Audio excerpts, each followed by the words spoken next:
شروع اللہ کا نام لے کر جو بڑا مہربان نہایت رحم والا ہے۔ جو لوگ سود کھاتے ہیں وہ قبروں سے اس طرح حواس باختہ اٹھیں گے جیسے کسی کو جن نے لپٹ کر دیوانہ بنا دیا ہو۔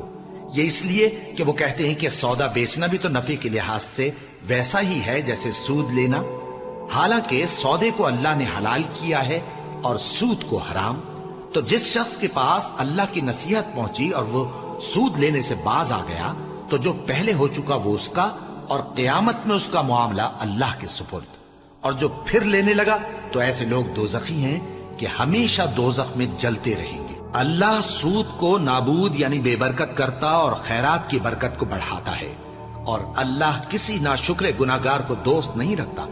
جو لوگ ایمان لائے اور نیک عمل کرتے اور نماز پڑھتے اور زکات دیتے رہے، ان کو ان کے کاموں کا صلہ اللہ کے ہاں ملے گا، اور قیامت کے دن ان کو نہ کچھ خوف ہوگا اور نہ وہ غمناک ہوں گے۔ مومنو، اللہ سے ڈرو، اور اگر ایمان رکھتے ہو تو جتنا سود باقی رہ گیا ہے اس کو چھوڑ دو۔ پھر اگر ایسا نہ کرو گے تو تم اللہ اور اس کے رسول کی طرف سے اعلان جنگ سن لو، اور اگر توبہ کر لو گے اور سود چھوڑ دو گے تو تم کو اپنی اصل رقم لینے کا حق ہے، جس میں نہ اوروں کا نقصان اور نہ تمہارا نقصان۔ اور اگر قرض لینے والا تنگ دست ہو تو اسے کشائش کے حاصل ہونے تک مہلت دو، اور اگر زر قرض بخش دو تو وہ تمہارے لیے زیادہ اچھا ہے، بشرطے کہ سمجھو۔ اور اس دن سے ڈرو جبکہ تم اللہ کے حضور میں لوٹ کر جاؤ گے، اور ہر شخص اپنے اعمال کا پورا پورا بدلہ پائے گا اور کسی کو کچھ نقصان نہ ہوگا۔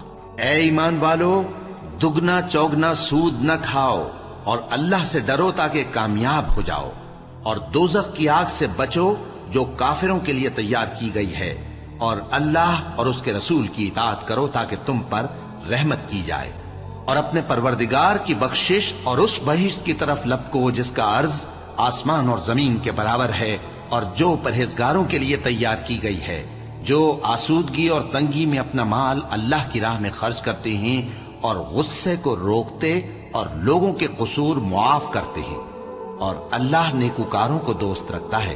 پس ہم نے یہودیوں کے ظلموں کے سبب بہت سی پاکیزہ چیزیں جو ان کو حلال تھیں ان پر حرام کر دی، اور اس سبب سے بھی کہ وہ اکثر اللہ کے رستے سے لوگوں کو روکتے تھے، اور اس سبب سے بھی کہ باوجود منع کیے جانے کے سود لیتے تھے، اور اس سبب سے بھی کہ لوگوں کا مال ناحق کھاتے تھے، اور ان میں سے جو کافر ہیں ان کے لیے ہم نے درد دینے والا عذاب تیار کر رکھا۔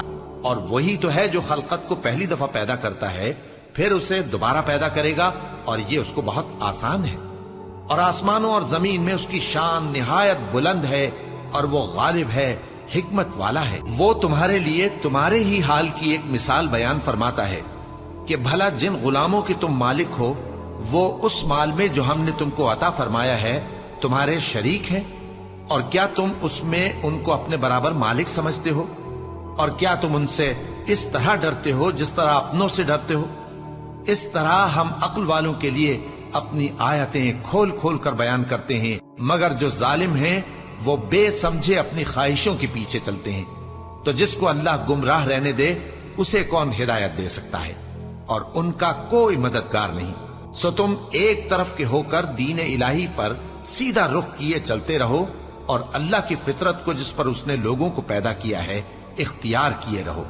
اللہ کی بنائی ہوئی فطرت میں تغیر و تبدل نہیں ہو سکتا۔ یہی سیدھا دین ہے، لیکن اکثر لوگ نہیں جانتے۔ مومنو،